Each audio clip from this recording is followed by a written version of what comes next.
we'll discuss on The Rebel's Edge.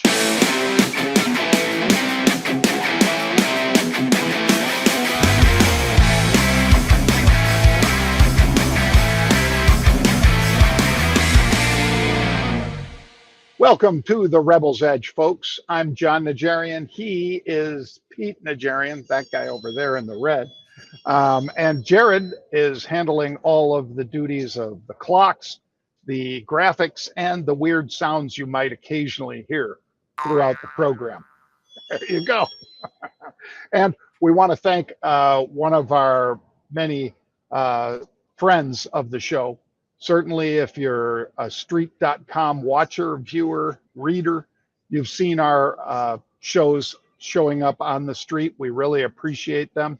And we appreciate being here at the New York Stock Exchange, where we got that great backdrop.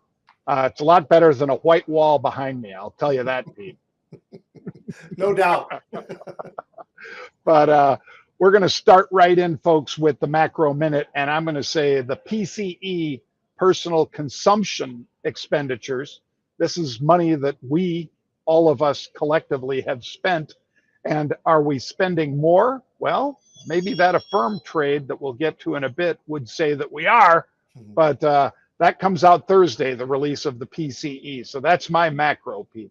I'm going to jump on it as well, John. The geopolitical backdrop that we have right now, the instability that we have right now, and yet we are sitting right now with the volatility index that actually hit January of 2020 lows. So when you see that kind of volatility, you see the volatility dropping down towards that 12.5 level, maybe even a little bit below that. That tells you, you know what? It's probably a better time to buy, right? Things are on a discount. That's when you buy. When they're inflated, that's when you sell. This is a time to buy. Well, for most people, Pete, they understand. When do you want to buy? Black Friday, when the sales are on. But they don't quite understand the same thing with volatility. But I'm glad you pointed it out. All right, let's now hit Fantastic Futures. Fantastic Futures. Because those damn futures, Pete, are certainly, just as you said, not reflecting the sort of geopolitical risks that we face right now. So that's an issue. I'm looking at crude oil, John, trading 81 at the beginning of November. You know where it is now? 75. We've been bouncing around in those 70s, it seems like, for a while now. I just filled up the other day for $2.88 a gallon. So it gives you a little bit of an idea of where things are going. We talk about inflation all the time. I'll tell you what, from a fantastic future standpoint, I'm wondering if crude might start to creep back up off of these levels again. We'll keep a close eye. Well, indeed we will. And now we're going to launch into our stocks, folks, because there's a lot going on, in particular in Crown Castle, CCI, because they're thinking, at least Elliott management, Pete, is thinking that maybe Crown Castle's not doing such a great job running all those towers and all the rest of the things they do. If you want to know what they do, folks, by the way, they are one of these places that leases cell towers, 85,000 route miles of cell towers. That's a big footprint. And Elliott management says, that, I love this, Pete, the company's strategy, led by Jay Brown since 2016, has been a failure, as demonstrated by the breathtaking magnitude of their underperformance. How do you really feel? So they have a $2 billion position, so they're definitely putting their money where their mouth is, Pete. Yeah, Elliott's not just talking. They're doing the walk and the talk. They're doing it all. And I think that when you really look back, John, 5 years ago, this stock was trading at $108 a share. You know where it is today? It's trading at $108 a share. I'm not so sure. I mean, I don't have to do too much math to say they haven't done a whole lot on the positive side. And what Elliott's complaining about seems like it's pretty legit. They're talking about leadership not being very good, their oversight not very good. They're pretty frustrated, of course, with the CEO. Even year to date, John, this stock started the year at $146 a share. It tanked, and now it's actually had to raise up about 4 or 5% to get to this 108 level where it is right now. It certainly does say a lot, and I think Elliott makes a really good case that things need to change. Well, I'm guessing with a $2 billion hammer, Pete, they're going to be able to get some stuff done. And I think a lot of other shareholders are going to appreciate that they're basically calling them out for this lack of positive leadership. All right, Foot Locker trades down. Citigroup says sell, sell, sell. When your hands are like this, folks, that means sell. Citigroup said sell.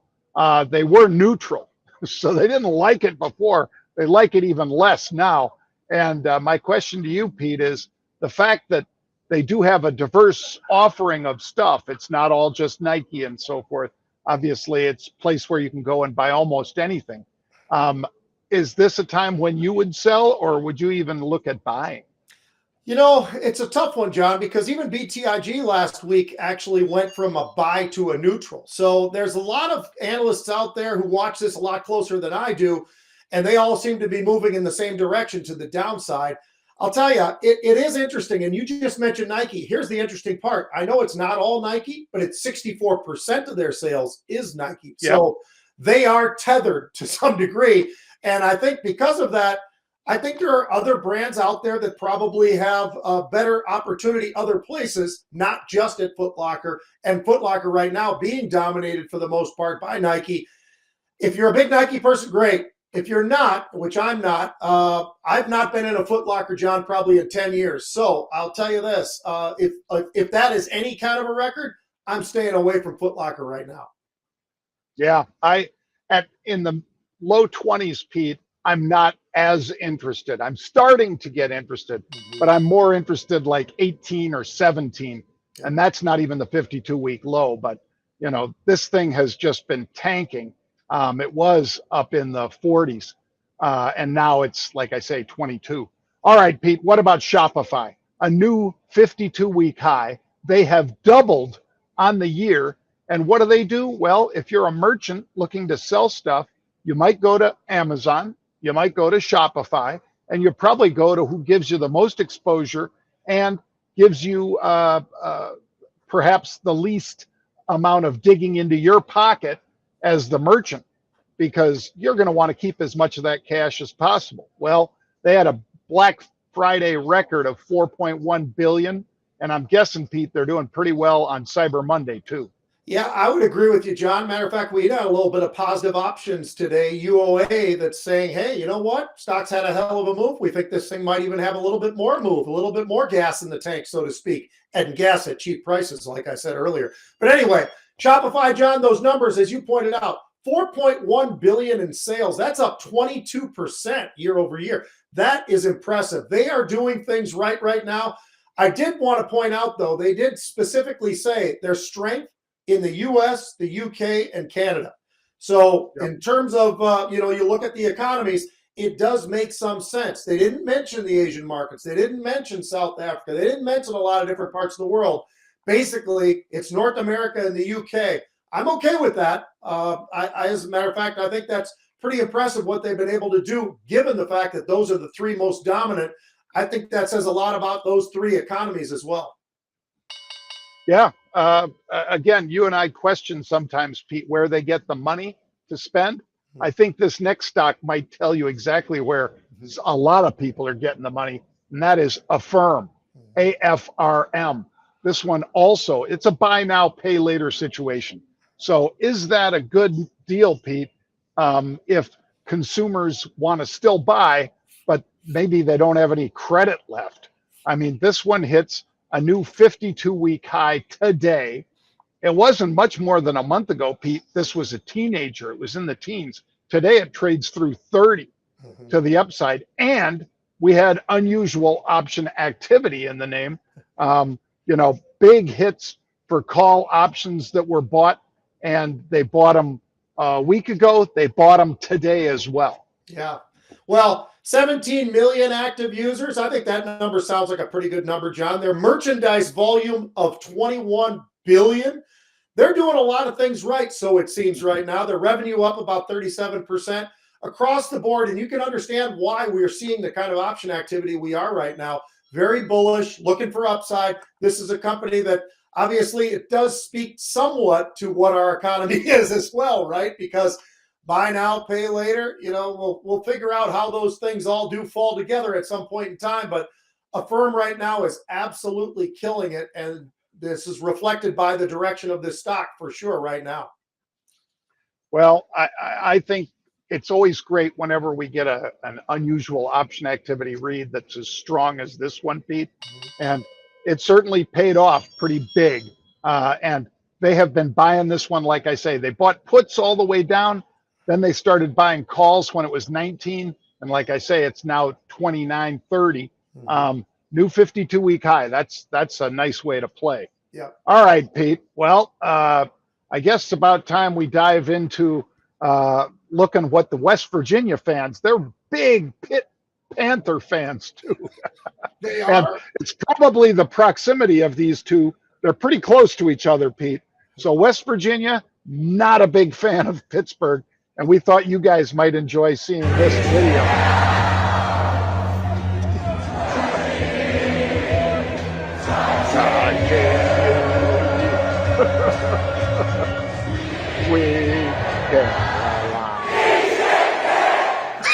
What was that? Wait a minute.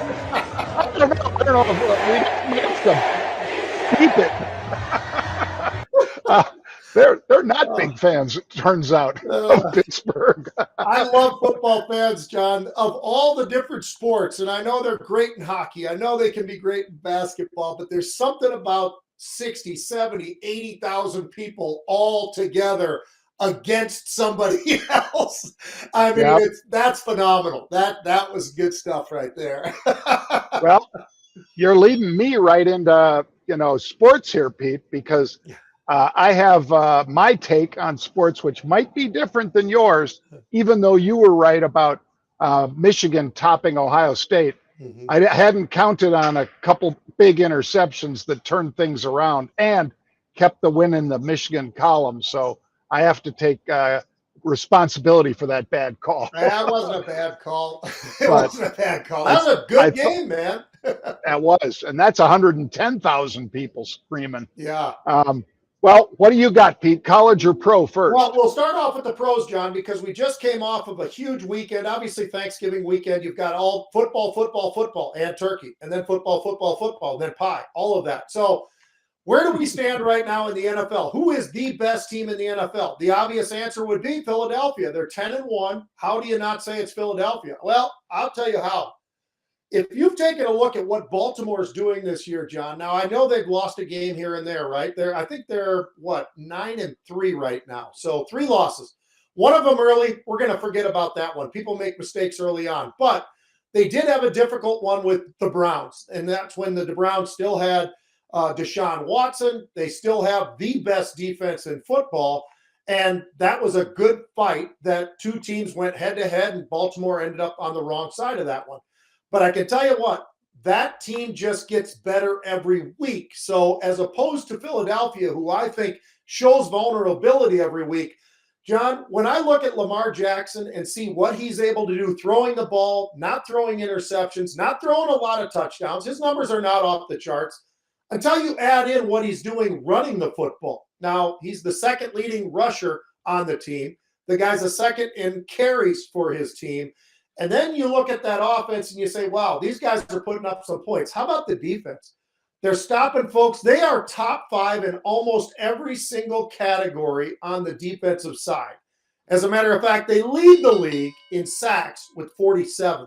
So when you start looking at this team and you say, well, offensively, pretty damn good. Defensively, let's call them the best because they are.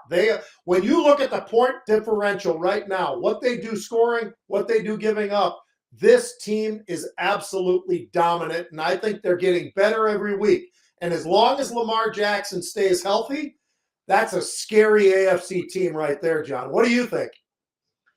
Well, I've got the example, Pete, of San Francisco going into one of the toughest places to play, Seattle, because, that truly is a 12th man in Seattle. The stadium's constructed such that it is loud, but they silenced them practically, Pete. Second half, you wouldn't have known it wasn't a 49er home game. That's how bad the Seattle fans were getting, throttled. by the lack of production by Geno Smith and so forth. But it wasn't just lack of production. They've got the best pass rush, I think, Pete. Now, you talked about the best sacks, the most sacks, 46.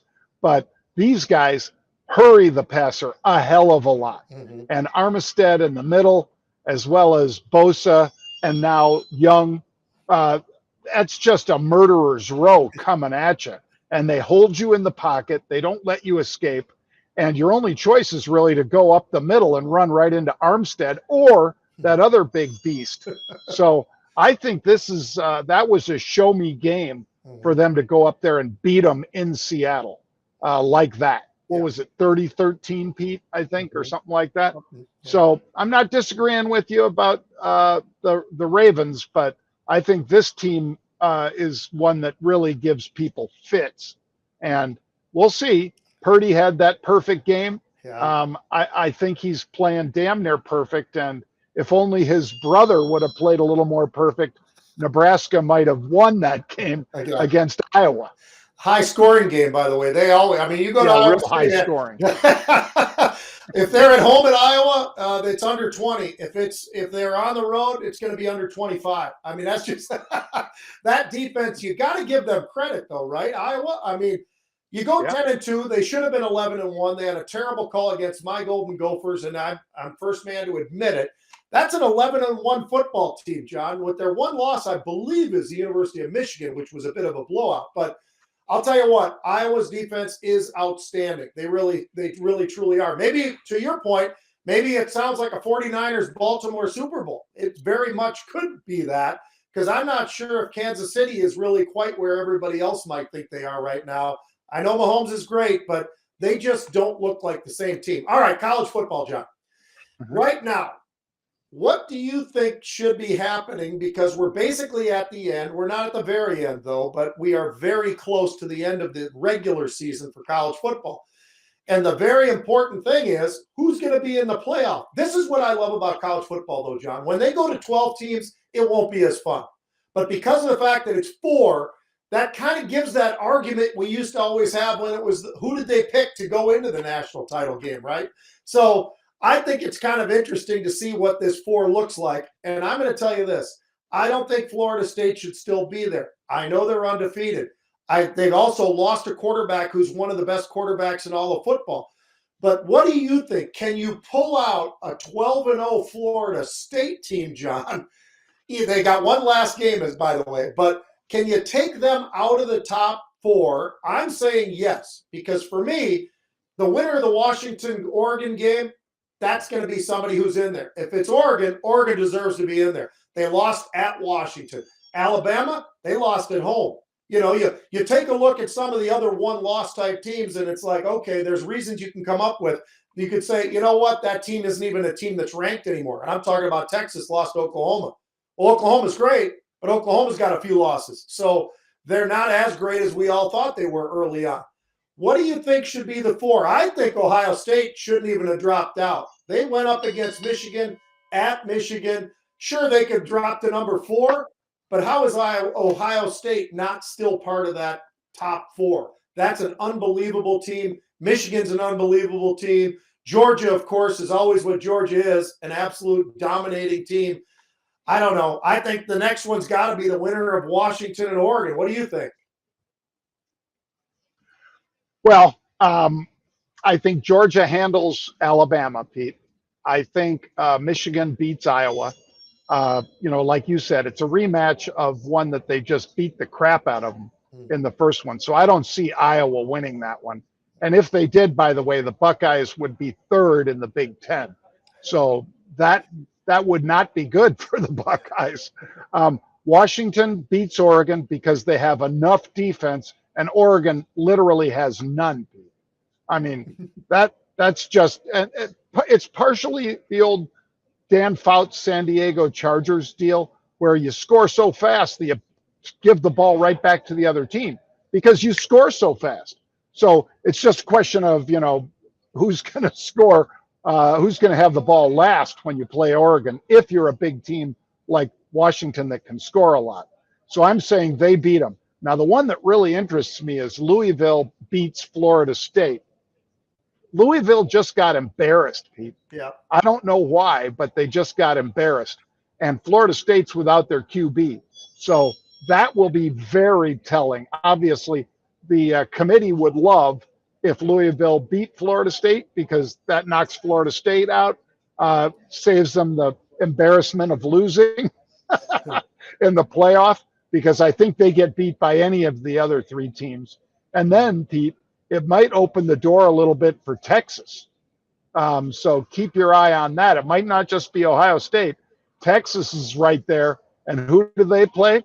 Oklahoma State. So if Texas wins that one, you might have Texas in instead of Ohio State. I will say this. I got to correct myself. Iowa lost to Penn State, not Michigan, when they got blown out. They did get blown out, by the way. But I will tell you this. Oregon's not as bad on defense as you think. I actually think they're pretty good on defense. Their offense is unreal. And by the way, you and I both agree for sure on one thing, no matter what. Bo Nix, he gets rid of the football, guys. That guy doesn't – you know how many sacks? He's thrown the ball 400 times this season. He's been sacked twice. I mean, what in the world is going on? You know why that happens? It's not because the offensive line is just unbelievable, which they are pretty damn good. But I'll tell you this. Bo Nix goes back there, 1, 2, 3, throws the ball. He just gets rid of the ball. And a quarterback who can do that at that level, if he can do that at the next level in the NFL, we're going to be talking about Bo Nix a lot next year in the NFL, wherever he goes. I agree. Well, again, thanks to thestreet.com. And JR, thank you. JR was here helping get this set up, Pete, so we appreciate that. We'll be back tomorrow at 1 p.m. Eastern Time. We'll see you then, folks.